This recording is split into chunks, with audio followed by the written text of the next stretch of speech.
Bem-vindos ao Centro de Estudos Tributários da Faculdade de Direito da Universidade Federal do Rio Grande do Sul. Nosso convidado de hoje é o professor Roberto Catalano Botelho Ferraz, que desde já agradeço por ter aceito o convite. Solicito à colega Melanie, por gentileza, coordenadora adjunta, que realize a leitura do currículo e indique o tema que o nosso convidado apresentará. Claro, professor Igor.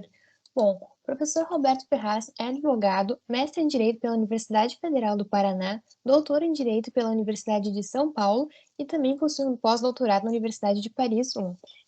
Foi professor titular da Pontifícia Universidade Católica do Paraná de 1986 a 2011, onde lecionou nos cursos de graduação, mestrado e doutorado. É autor de vários artigos e livros, dentre os quais Taxa, Instrumento de Sustentabilidade e Princípios, e Princípios, Limites da Tributação, além de ganhador de diversos prêmios e títulos. Na entrevista de hoje, o professor Roberto Ferraz vai falar sobre o tema de seu artigo na revista Dialética, intitulado Princípios são universais e não comportam uma exceção. Professor Igor, lhe passo a palavra para dar as boas-vindas ao nosso convidado.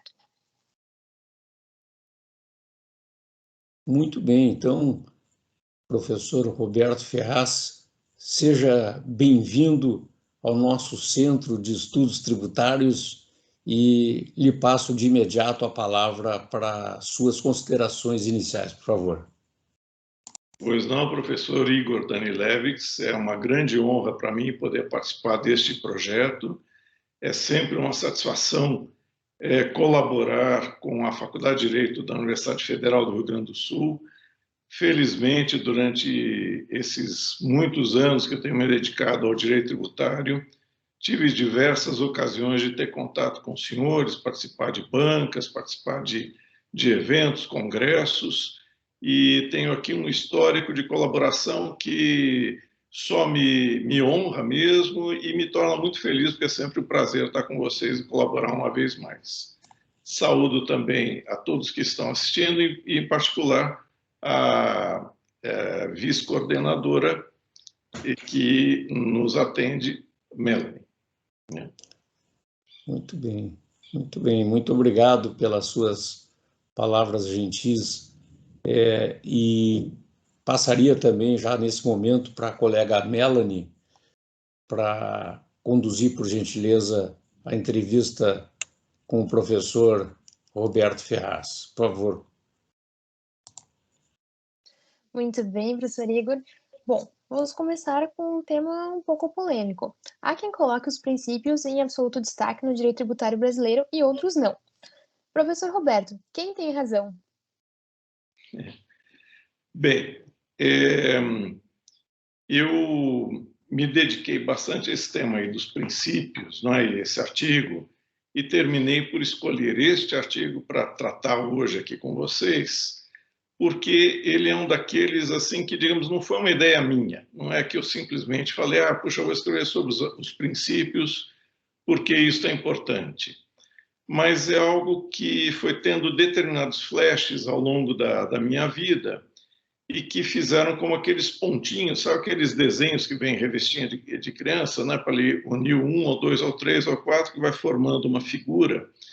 E estou usando essa imagem porque é a que o Steve Jobs usa também num discurso famoso dele, e que diz que quando vão aparecendo os flashzinhos, a gente não sabe que figura vai dar, mas é mais adiante que a gente consegue perceber. E espero que esta colaboração minha sirva para que outros venham acrescentar outros pontinhos e continuem desenhando melhor os princípios. Então, realmente, eles são o ponto principal, se sobrepõem a outras coisas.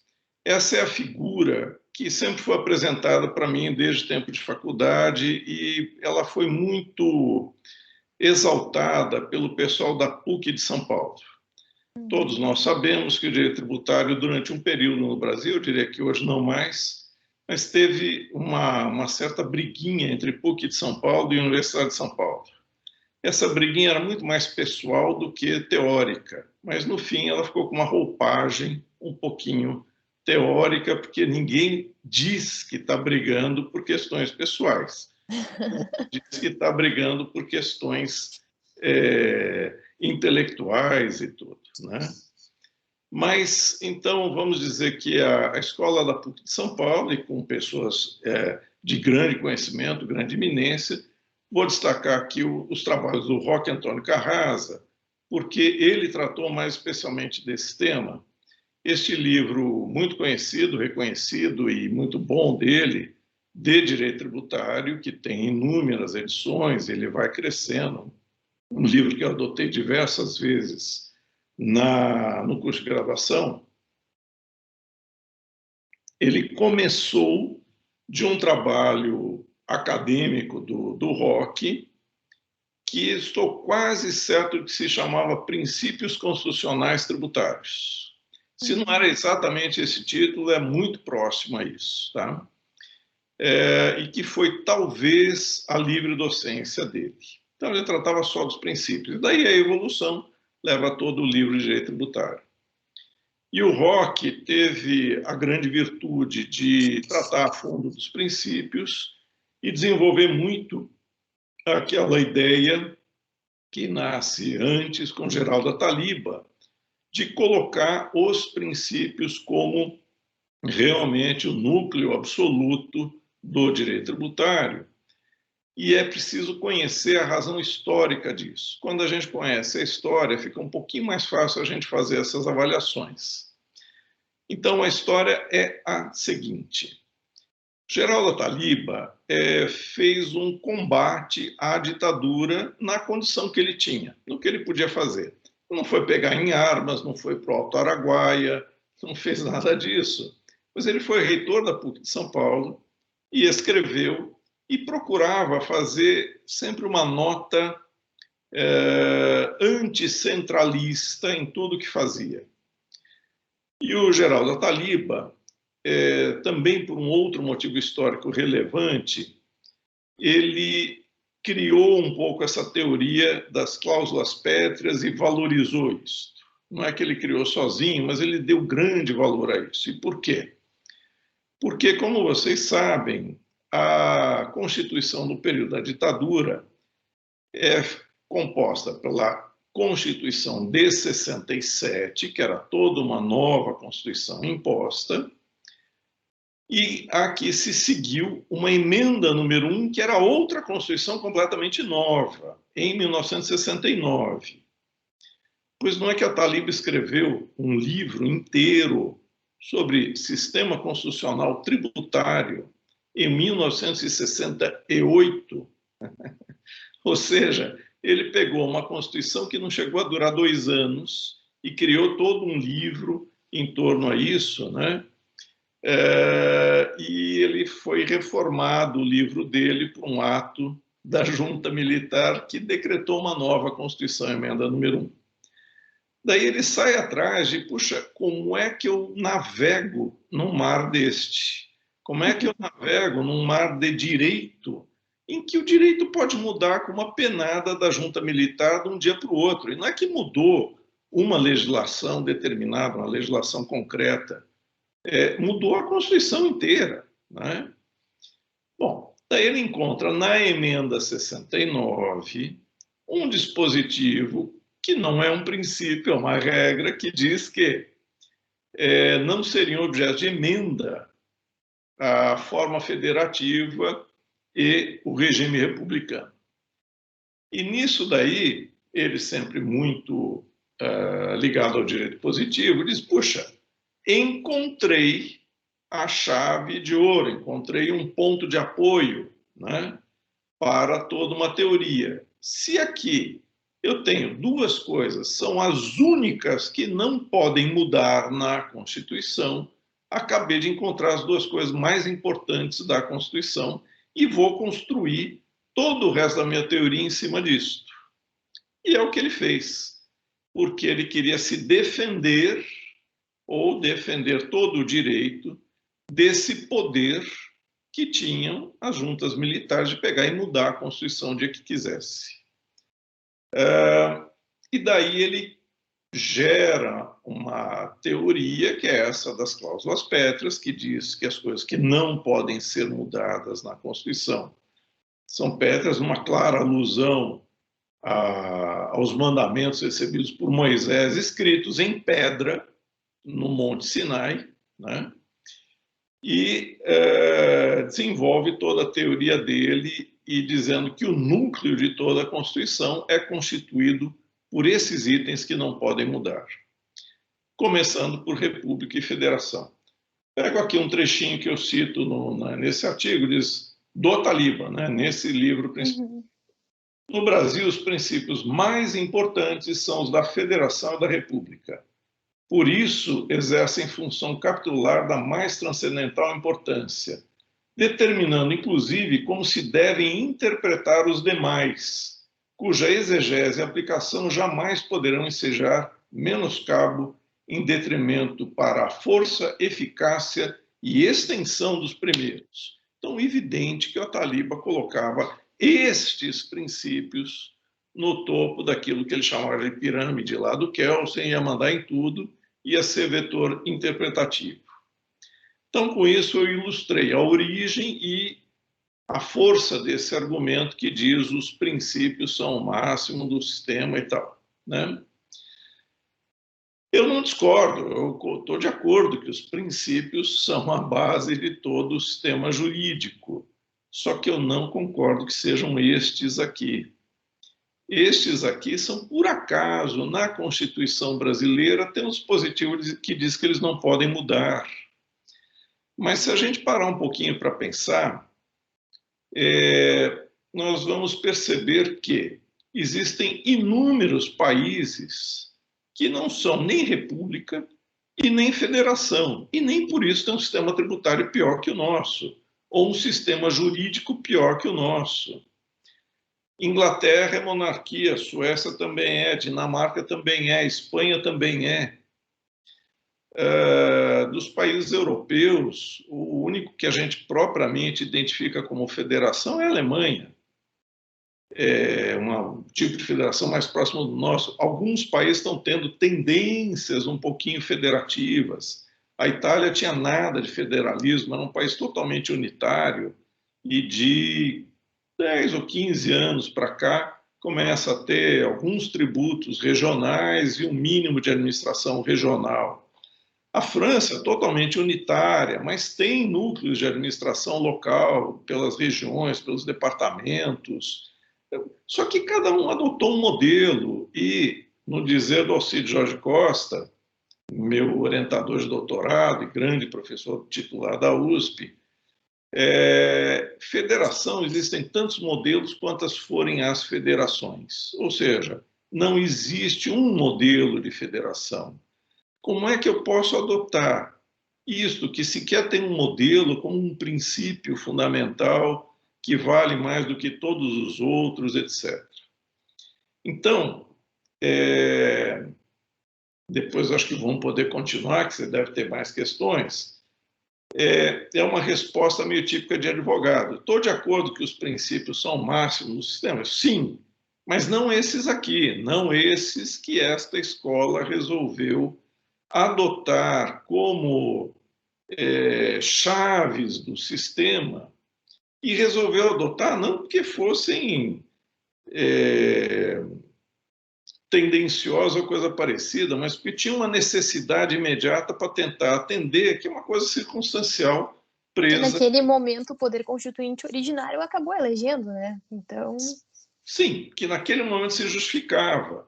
Mas hoje nós não temos nenhuma razão para ficar elegendo federação e república como fundamentais.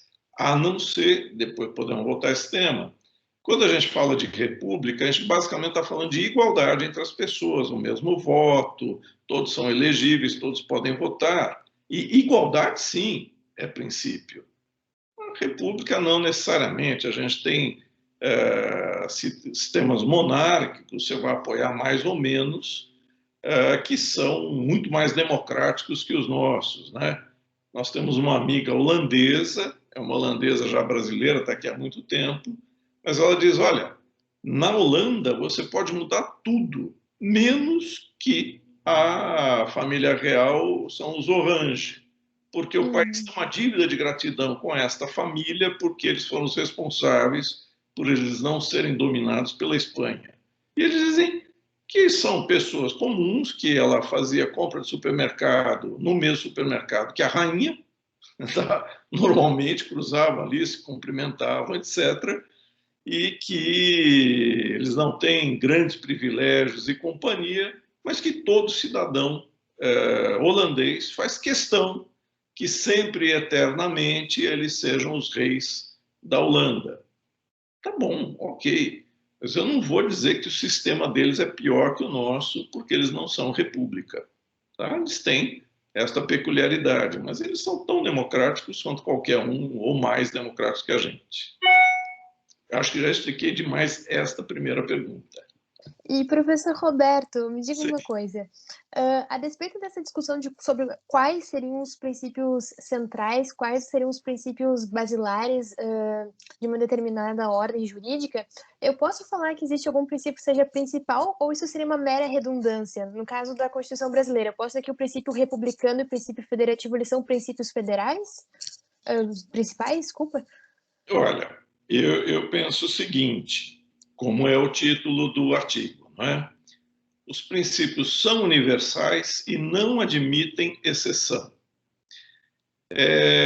Não lembro de mais alguém que diga algo semelhante. Eu lembro de muita gente que vai colocar os princípios no topo de todo o sistema, vai dar grande valor, e gente que vai trabalhar com tanto respeito aos princípios que diz até que precisa achar o jeito de compatibilizar uns com outros, e que eles sempre vão ser aplicados, que é basicamente o pessoal da ponderação dos princípios, né?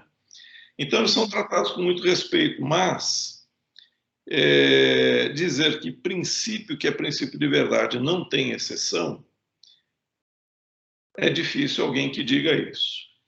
E, voltando à ideia dos flashzinhos que eu tive ao longo da vida, eu tive aula com a Taliba, eu tenho amizade com o Rock, então esses flashes todos aí fazem parte daqueles pontinhos que eu estava dizendo, né?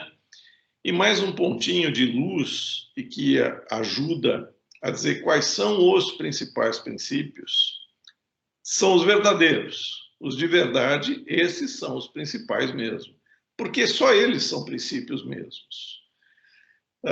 Os outros, por exemplo, os que tiverem exceção, já pode descartar que princípio não é. Mas muita coisa é chamada de princípio.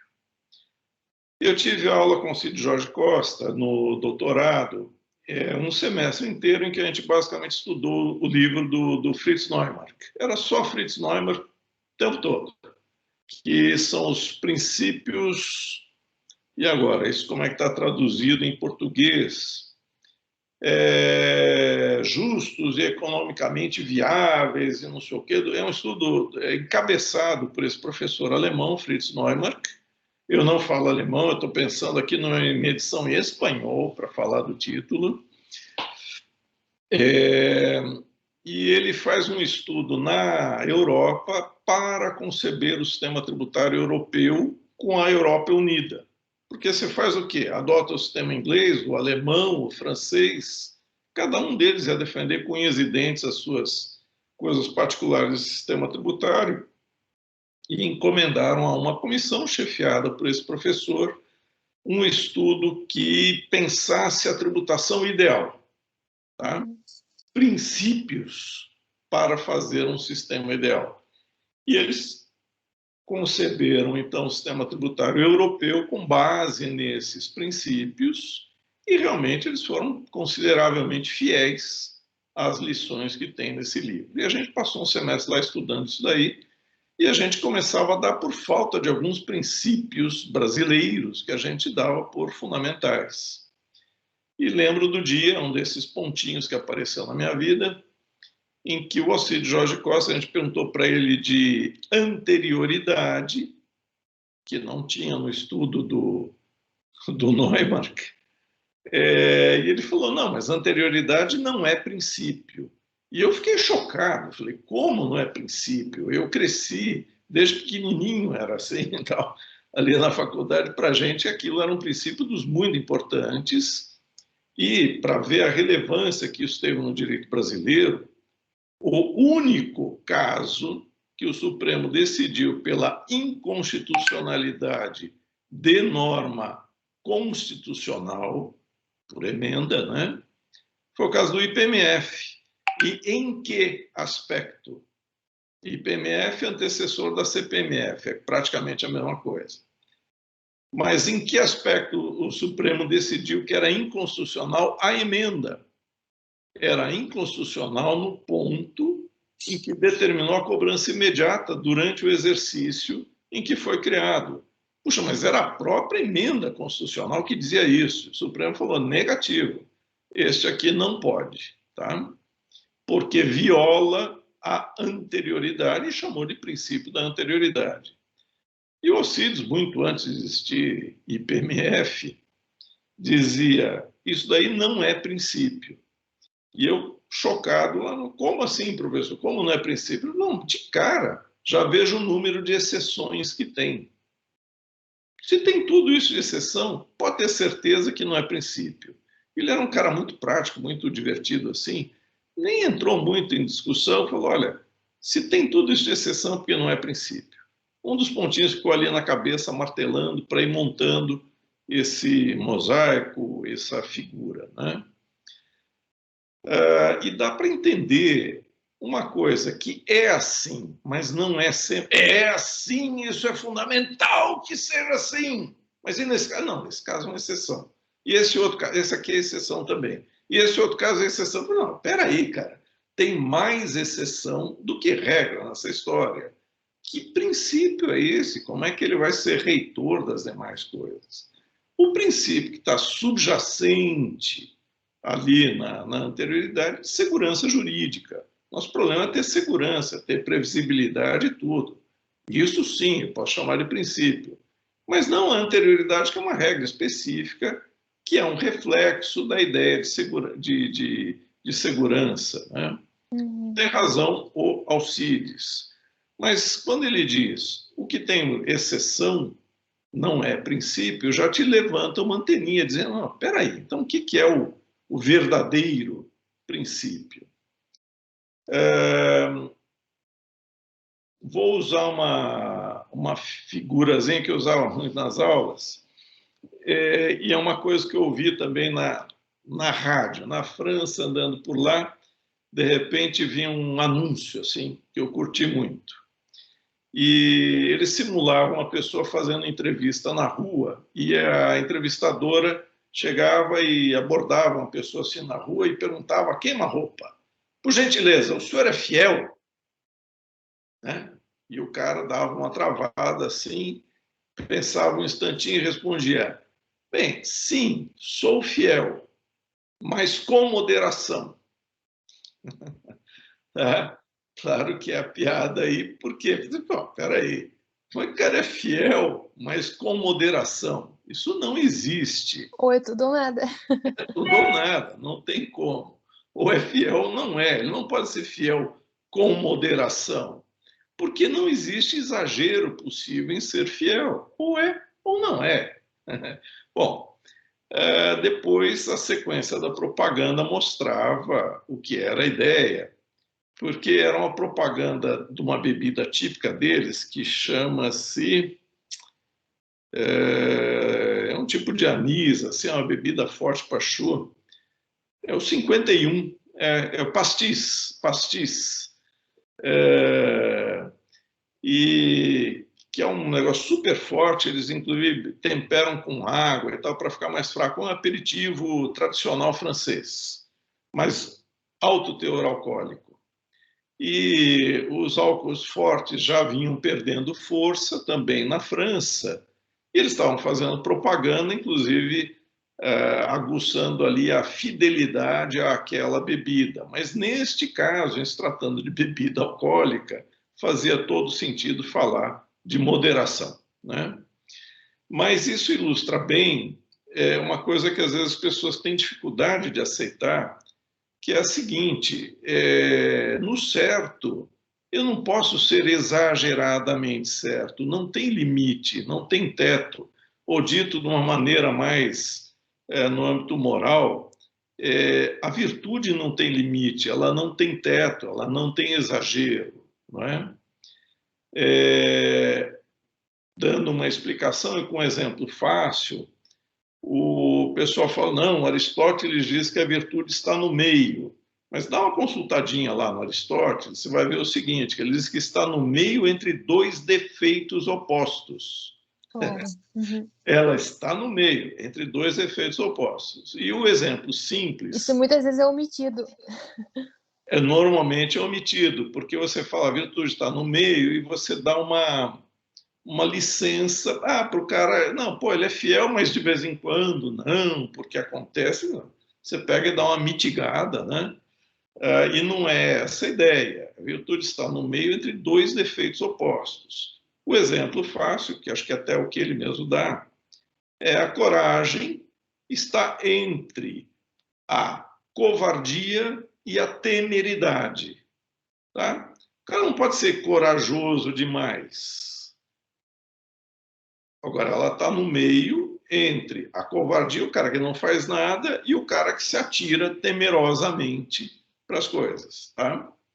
E para fazer uma imagem, você tem um defeito aqui, o outro aqui, e aí a virtude no meio crescendo sem limite para cima. Tá?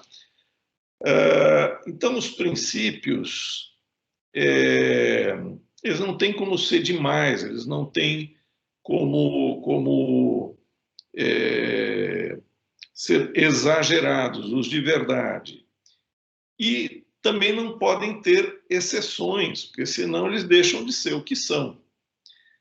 A gente se resiste um pouquinho a aceitar isso, mas quando a gente vai procurar alguma fundamentação um pouquinho maior também, daí encontra, por exemplo, em Kant, daí eu preciso pedir ajuda da minha esposa, que é filósofa do direito, e pedir.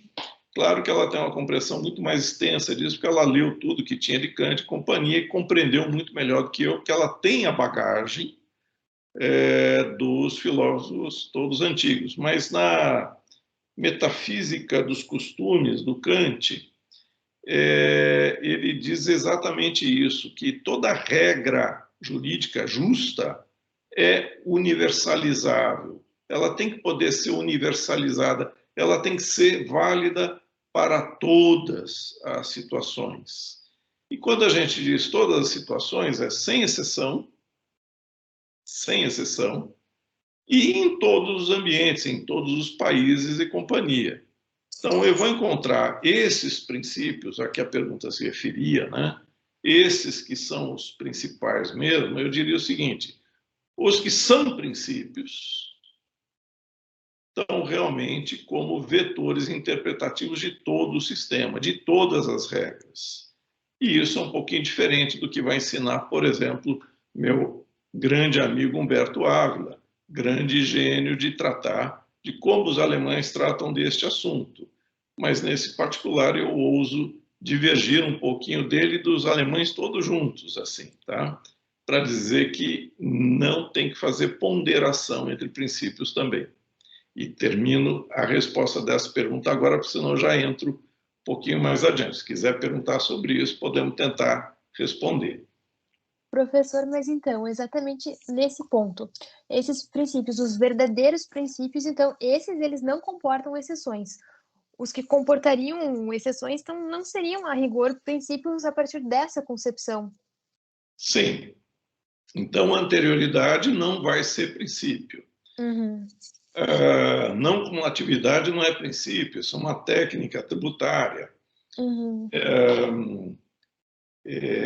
Progressividade não é princípio. Tá?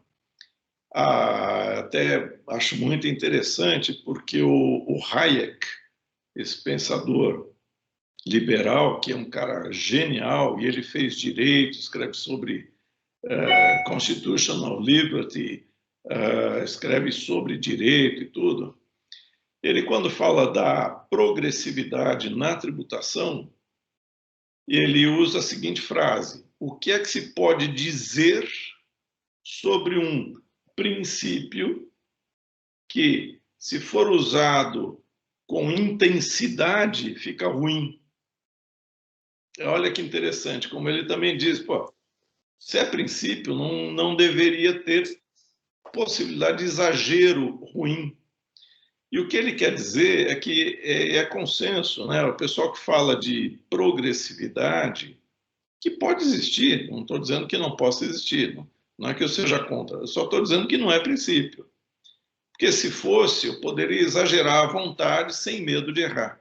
Uhum. E ele diz que quando você exagera, e a maioria das pessoas fala de progressividade, diz isso, daí ela se torna ruim. Exemplo, a Inglaterra teve, num determinado período, anos 60, uma progressividade que chegava a 95% de alíquota de imposto de renda, pessoa física. Os Beatles têm uma música sobre isso, é The Taxman, e o refrão diz: It's 19 for you and 1 for me, que é 20 avos, que é 5%, que foi o dinheiro que eles ficaram. Quando eles estouraram de ganhar dinheiro, num primeiro momento, eles foram tributados em 95%. Quem gostou disso foi os Estados Unidos, porque os professores da Inglaterra, das grandes universidades inglesas, foram todos para os Estados Unidos. Por isso que as universidades norte-americanas estouraram de qualidade e companhia. E eles foram fugindo do imposto de renda. Então, na visão do Hayek, o que aconteceu? Eles pegaram o princípio, falso princípio da progressividade, aplicaram muito, exageradamente, e deu problema, foi todo mundo embora. Então, os verdadeiros princípios, por exemplo, igualdade. Eu não tenho como exagerar em igualdade. O que acontece que a gente vive no Brasil e no mundo é que toda hora tem exceção. E vamos convir aqui que os senhores juízes são loucos para ser exceção em tudo. Ah, não, é que nós estamos no judiciário, nós não podemos trabalhar em outra coisa, então eu tenho que ganhar mais, e como eu tenho que usar terno, eu tenho que ganhar mais, como eu tenho que comprar livro, eu tenho que ganhar mais, como eu tenho que... Eles são loucos para encontrar uma razão para justificar os gastos do próprio judiciário. E daí fica muito complicado você confiar uma pessoa a aplicação da justiça, que é basicamente a aplicação da igualdade, quando ele mesmo se vê com uma exceção perfeitamente justificável. Tá? É bem complicado isso, né? Peguei justo no pé do juiz, mas a gente pode pegar no pé de um monte de gente. Mas a gente tem um sistema muito inigualitário pela criação de privilégio. Como é que distingue privilégio de não privilégio? É simples, quer trocar? Então, quando a gente fala de igualdade, não tem como exagerar. Opa, mas espera aí, então eu não posso fazer uma ação afirmativa. Eu não posso, por exemplo, dar uma isenção de IPI e de ICMS para o deficiente físico. Não é privilégio. Eu, com os alunos, também dizia isso. Dizia, quer trocar? Quer arrancar fora uma perna e ter isenção? Ninguém quer. Tá? Tranquilo, isso chama-se ação afirmativa. Isso não é privilégio. Isso é tentar suprir, de alguma forma, uma desvantagem que aconteceu por fenômenos naturais, ou que a própria sociedade causou, etc. Só que aqui a gente também já vai entrar num tema muito grande, mas volto ao ponto. Os princípios não podem ter exageros, eles são universais, não tem exceção, e não tenho que ficar ponderando, eu não tenho que ter medo de aplicá-los, e sempre. E eles são aplicáveis sempre, não existe conflito entre os verdadeiros princípios. Era exatamente isso que eu ia lhe perguntar agora, professor, porque levado ao extremo, pelo menos no plano teórico, essa discussão sobre os princípios serem universais, ela não comportaria, então, pelo menos em teoria, um conflito entre eles. Sim, é isso, é por isso que eu digo que eu ouso divergir do Humberto e das teorias alemãs que tratam disso, porque elas são essencialmente centradas na solução dos conflitos. Então, é uma premissa de que eles partem. Aí é um tema que eu conheço um pouco, não muito. Esse é o típico assunto que deve dar muito espaço para pesquisa, né? E eu fiz a pesquisa, mas tenho certeza de que cabe muito mais. Mas nós vamos encontrar nessa postura alemã um apreço totalmente obsessivo por não massacrar minorias. O que aconteceu na Alemanha nazista? O massacre absoluto de qualquer minoria. Então, não é só a minoria hebraica. Todas as minorias foram massacradas na Alemanha nazista. Tanto que, junto aos prisioneiros judeus dos campos de concentração, que eram sistematicamente mandados a campo de concentração, tinha um monte de outras minorias. Inclusive, homossexuais eram mandados. A gente tem caso de gente que denunciou gente por homossexualismo para se livrar dele, até para receber herança. Tem casos históricos aí marcados disso. E bastava isso. Tá? Pronto, mandaram para o campo de concentração. Tem um grande número de cristãos, de não-judeus, que se opunham ao regime e também foram mandados. Cristãos protestantes, católicos. Tem o caso mais conhecido lá do Maximiliano Kolbe, que foi canonizado pelo João Paulo II, um habitante do campo de concentração. E o ápice, assim, digamos, dos elementos para a canonização dele foi o fato de que ele viu um pai sendo separado dos filhos, né, um judeu sendo separado dos filhos, porque iam levá-lo para a execução e estavam arrancando o cara ali dos filhos, né? E o Kolbe, que era padre, não sei o quê, falou lá com o comandante alemão, falou, escute, você está ensandecido, como é que você pode fazer uma coisa assim, né? E o comandante falou, se você quiser ir no lugar dele, pode ir. Ele falou, pois muito bem, vou já. Então, devolveu o pai para os filhos e foi ele para a fila dos caras que iam para uma câmara de gás ou coisa parecida, né? Então, eu só estou contando essa historinha para destacar que mais do que simplesmente o povo judeu, que era, sim, mirado preferencialmente pelos nazistas para a eliminação se voltava contra toda e qualquer minoria que se opusesse ao sistema deles, né? Bom, por razões históricas também muito compreensíveis, os alemães, depois da Segunda Guerra, adotaram a posição diametralmente oposta. Então, o que eles foram sistemáticos e obsessivos em acabar com as minorias, eles passaram a ser sistemáticos e obsessivos em não acabar com as minorias. E daí a gente entende que eles digam o seguinte, praticamente eles dizem qualquer coisa, qualquer valor positivo é princípio, tá? Da variedade de pessoas, ou de orientação sexual, ou disso, tudo isso vai ser um grande valor ser preservar. Pode ser uma minoria de 2 pessoas num universo de 200 milhões. Ou, pelo menos, de alguma forma, deriva daquela concepção de dignidade da pessoa humana. Isso. E são 2 pessoas que valorizam isso, então eu vou dar valor também. Tá? Essa é a postura alemã do pós-guerra. E daí tem um grupo de 20, tem um grupo de 200 e tal, e eles nunca vão dizer que a opinião que 182 milhões de pessoas têm sobre um assunto tem que prevalecer sobre a opinião daquelas 20 pessoas ou duas. Eles vão dizer, não tem que prevalecer. Mas como é que eu compatibilizo isso quando tem algum conflito entre essas pessoas e, eventualmente, centrado nessa divergência de opinião? Daí eu vou dizer, neste caso vai prevalecer este princípio aqui.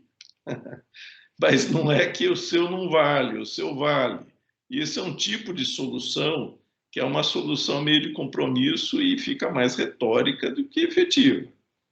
Mas vamos pegar o clássico exemplo, que sempre vai falar de ponderação de princípio. Todas as vezes que eu ouvi falarem disso, sempre usaram esse exemplo. Liberdade de imprensa e direito à intimidade.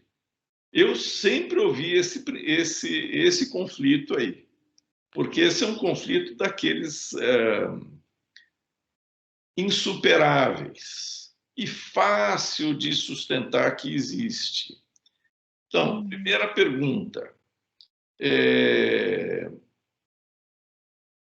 Liberdade de imprensa é um princípio? Puxa, eu não sei. Eu acho que ela é uma consequência da própria igualdade, né? Se a gente tem igualdade, a gente tem liberdade de manifestar pensamento. Só não vai haver liberdade onde não houver igualdade, mas é uma derivação, é ali uma consequência de algo que eu posso afirmar tranquilamente, que a princípio é a igualdade, né? E o direito à intimidade é um princípio, puxa vida, eu também acho que é consequência da própria igualdade também, né? Eu, por ser igual a todo mundo, tenho o direito também de ficar quieto, ficar aqui na minha, não sou obrigado a fazer o que todo mundo faz, não sou obrigado a mostrar o que eu faço, não sei, eu teria que elaborar um pouquinho mais isso. Mas o pessoal sempre enxerga conflito entre essas duas coisas e resolve ponderando. E as regras são muito bacanas, as regras de ponderação são geniais, são bacanas, funcionam. E normalmente chegam à mesma conclusão que a gente chegaria por outros caminhos também. Mas eu acredito que esse pessoal enxerga conflito demais em coisa de menos, em motivo de menos para ver conflito. Um outro exemplo, propriedade privada que está na nossa Constituição e função social da propriedade. Eu não acho que exista conflito entre as duas coisas. Ao contrário, existe uma complementação das noções que normalmente são um pouquinho mal compreendidas. A noção do capitalista obsessivo sobre a propriedade é uma noção errada. Ter a propriedade não significa poder fazer o que quiser. Sei lá, o cara que tinha escravo dizia que podia fazer o que quisesse com o escravo porque era a propriedade dele. Não é assim. E não é assim com qualquer outra coisa. Não posso fazer o que eu quiser com qualquer propriedade. E quem sustenta a propriedade privada, sei lá, São Tomás de Aquino, ele vai dizer que sim, que é um direito humano essencial a propriedade privada. Ele fala de moradia. O cara tem 50 casas, ele consegue morar em 50 casas? Não, não dá. Então já não é mais moradia. Então, já ultrapassa aquela noção. Claro, ele diz, ele tem direito a ter a propriedade das coisas que ele necessita para viver. Já são várias. A moradia, por exemplo, a terra para plantar e tal. Tá bom, mas não estamos falando de 50 mil hectares, né? Então, uma noção é complementar a outra. Eu gosto muito mais de procurar complementariedades e construir o conceito de propriedade privada melhor à luz da função social da propriedade e da propriedade privada melhor à luz da função social da propriedade. Acho que a gente consegue crescer na compreensão desses conceitos e na sua formatação, quando a gente não olha para o conflito e sim olha para a complementariedade. Então, tentando concluir e ser mais objetivo, assim, o tema da ponderação, né? Eu acho que é toda uma teoria muito interessante, normalmente chega a resultados muito bacanas, mas ela parte de uma premissa que eu acredito também muito presa a uma realidade histórica, que não é necessariamente permanente, não é universal, e que ela enxerga muito conflito onde não há. E, além disso, ela, de certa forma, ela simplifica, porque você começa, em tudo tem conflito. Ah, não, fulano disse A, é uma parte no processo, e Polarizar as disse coisas. B. Ele polariza, e daí ele vem com a varinha mágica, tá? Que ele fala, não, peraí, agora vamos ponderar e não sei o quê, e ele pega e afasta algo que talvez não fosse de afastar, talvez não fosse de ponderar, de diminuir. E mais do que nada, voltando à ideia central, se eu trabalhar com poucos e bons princípios, poucos, né, os verdadeiros, eu não tenho que ficar ponderando esses verdadeiros aí. Esses verdadeiros, eles são universais, são aplicados a todos os casos. Eles são universais porque eles são universalizáveis, diria o Kant. Se eu posso pegar aquilo num caso particular e enxergar naquilo uma regra que é universalizável para todos os casos, é porque eu estou diante de uma regra universal, ou a gente chamaria de um princípio, né? Então, a ideia é, o princípio de verdade é universal, não tem exceção e nem pede ponderação. Professor Roberto Ferraz, excelente exposição, eu ouvindo aqui atentamente, e algumas questões me surgiram, mas especificamente a primeira que eu apresentaria, poderíamos elencar algum princípio de natureza tributária? O senhor falou da igualdade, me parece que seria princípio, pelo que eu entendi da sua exposição, e eventualmente algum outro. Olha, eu faço uma listinha aqui no artigo, deixa eu ver se eu acho aqui, para não esquecer outros. Mas, legalidade, coloquei como princípio também, porque, digamos, o princípio é universal, quer dizer que o combinado não é caro, né? Essa é a legalidade, né? Sim.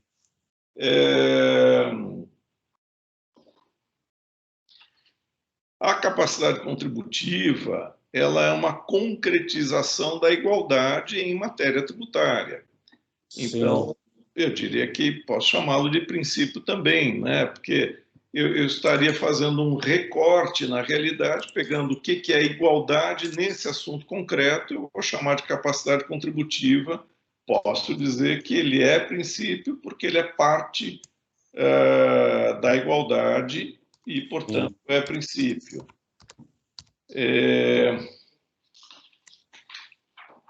Bom, a listinha é mais fácil, mas eu não estou... Não, que isso, deixa eu aproveitar e perguntar. Elencando a legalidade como princípio e assumindo que princípio nessa concepção não tem exceção, então como se explicaria aquele parágrafo 1º do artigo 153 da Constituição? Claro, alguns entendem que aquilo não é exceção, outros chamam de exceção, como, por exemplo, imposto sobre a importação, exportação. Tá. Eu entendo como não sendo exceção, tá? Ah, perfeito. E entendo da seguinte forma: o texto constitucional ele fala nas condições e limites fixados em lei. Sim. Nós não tivemos uma prática muito forte de acentuar essa exigência da Constituição. O senhor tem razão, é Né? verdade. E, inclusive, porque em determinados momentos em que a legislação foi criada, eram momentos ali de ditadura e companhia, e criaram parâmetros um pouco abstratos, um pouco abertos. Mas eles Sim. existem, e existe um precedente. Por acaso, foi a gente que patrocinou no escritório. Opa! A gente discutiu para o Boticário um decreto que alterou a alíquota de IPI, Sim, e, naturalmente, ele alterou com base naquela competência legislativa apoiada constitucionalmente pelo parágrafo 3º, né? E sim, um decretão lá pegou e mudou as alíquotas de um monte de coisa, e a gente questionou que o decreto foi mal utilizado porque não seguia os parâmetros e condições, os limites e condições fixados em lei. Os limites sim, estavam respeitados, porque ela previa 30 pontos percentuais para mais ou para menos, estava dentro dos 30 pontos, mas as condições não. E as condições estão previstas na lei, são termos um pouquinho genéricos, mas como é que a gente provou isso? Porque na exposição de motivos ele não punha uma razão, uma justificativa mínima que fosse para dizer que aquele pressuposto que estava na lei estava acontecendo. sim. E nós ganhamos isso aí no regional da 4ª região. Eu não lembro quem foi o relator deste acórdão, mas a gente ganhou no argumento, no mérito mesmo. Sim, Aí houve recurso extraordinário que terminou por ser rejeitado pela preliminar de encabimento, tinha alguma impropriedade processual lá, então a matéria não chegou a ser propriamente julgada no Supremo.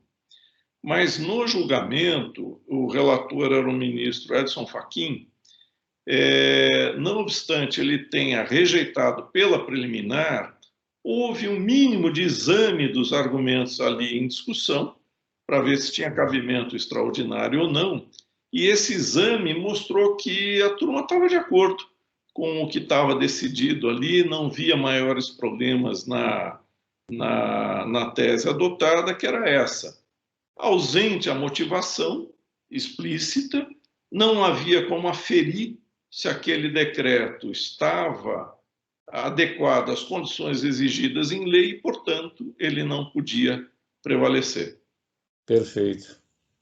Tá E ótimo. com um atrelar direto à legislação para aquele poder. Então, o poder do executivo não seria discricionário, e sim vinculado àquilo que a lei estabelece. E, uma vez vinculado ao que a lei estabelece, eu diria que a legalidade está respeitada.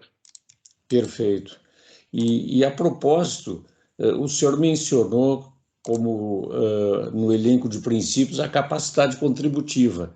Sim. No seu entendimento, a capacidade contributiva está vinculada apenas aos impostos, conforme a literalidade do parágrafo 1º do 145 da Constituição, ou o senhor, na sua interpretação, estenderia para outras espécies? Eu estendo para outras espécies, e eu diria que o artigo mais bacana que já escrevi sobre isso daí é o que está no Princípios e Limites da Tributação número 2, né? Sim. Eu trato de capacidade contributiva em matéria ambiental.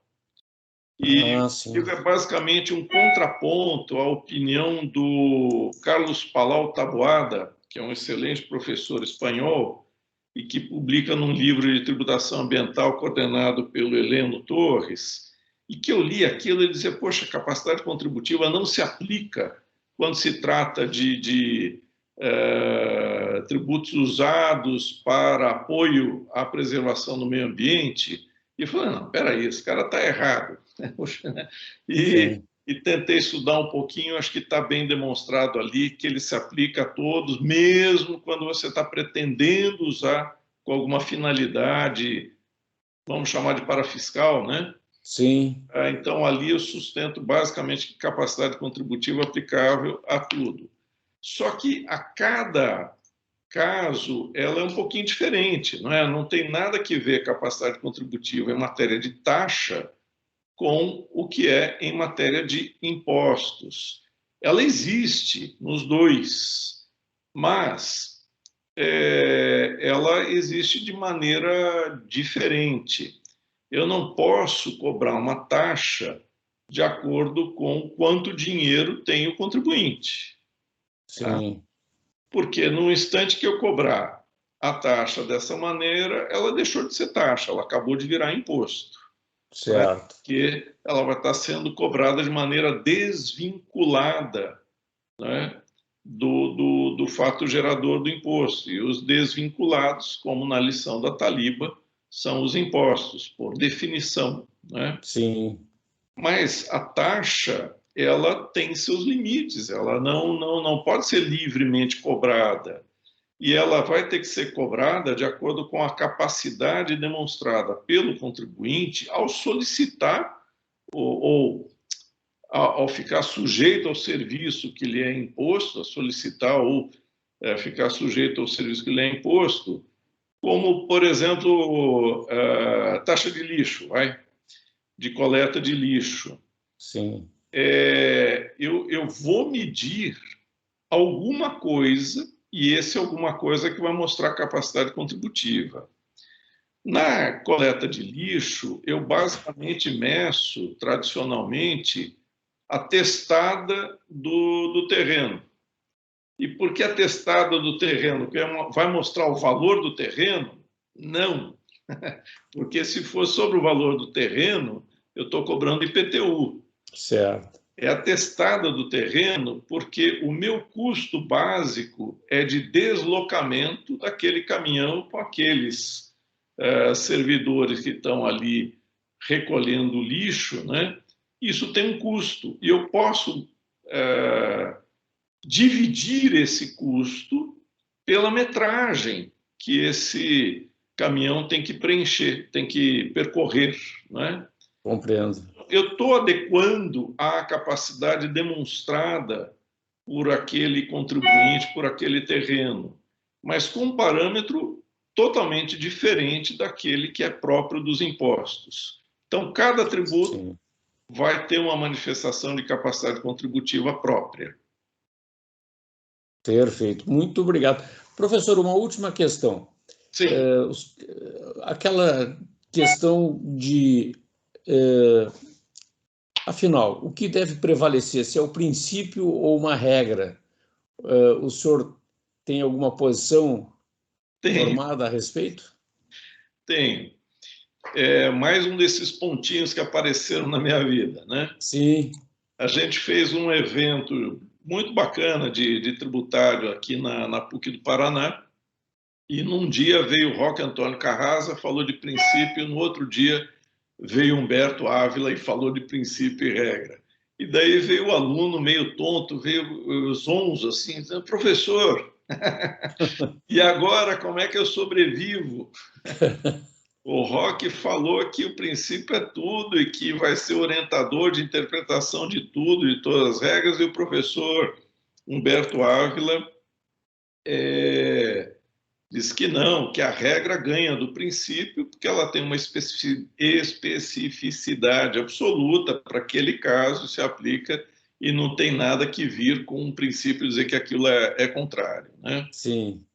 Bom, eu diria o seguinte, que a maioria dos problemas se colocam de prevalência ou não da regra diante de um princípio.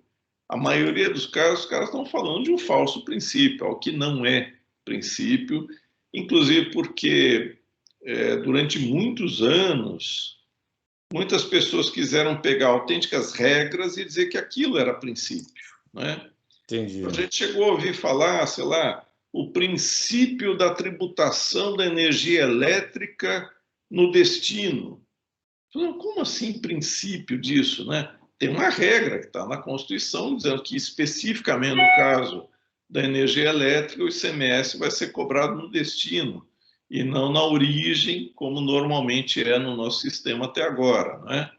Então, Sim. erige isso em princípio e sai desafiando outras coisas, dizendo que a regra não está de acordo.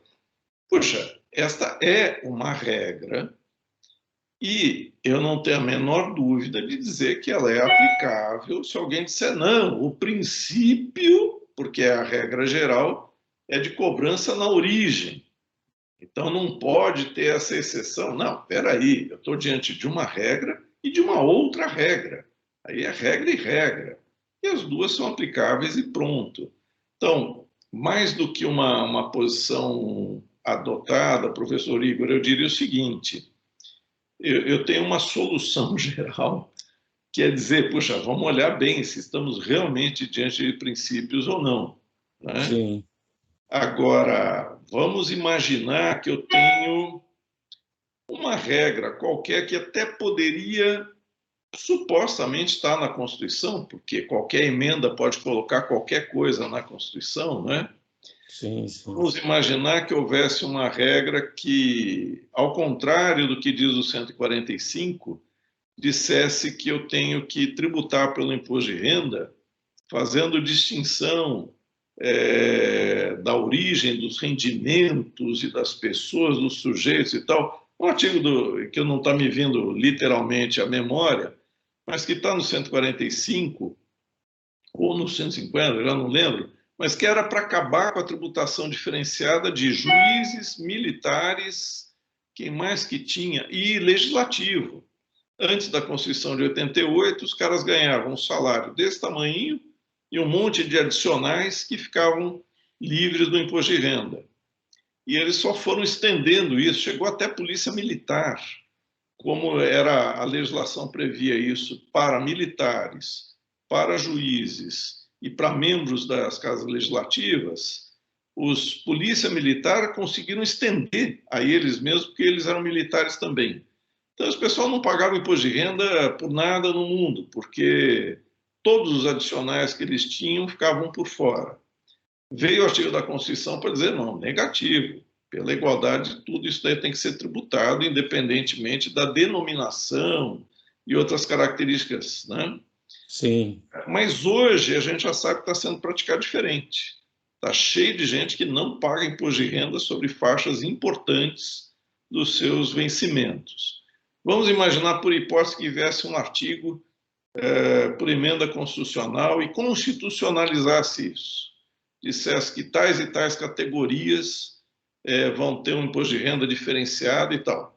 Eu estou tranquilo de que essa regra, que seria uma regra específica para eles, não teria a menor condição de prevalecer contra a igualdade. Entendi. Tá? Perfeito. Tá bem.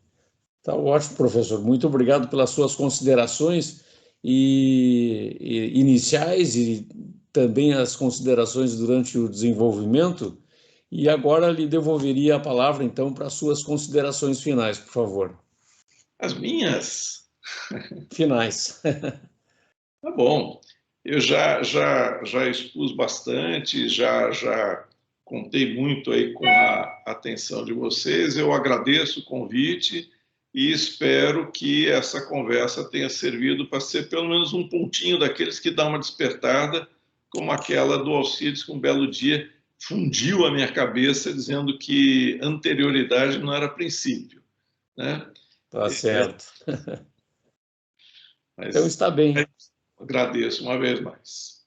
Muito bem. Muito obrigado, professor Roberto Ferraz, pela sua aula, pela sua exposição, pelas suas luzes. Agradeço também a colega Melanie Shevchik, coordenadora adjunta, pela colaboração para que esse encontro pudesse ser realizado. Um abraço a todos. Obrigada, um abraço.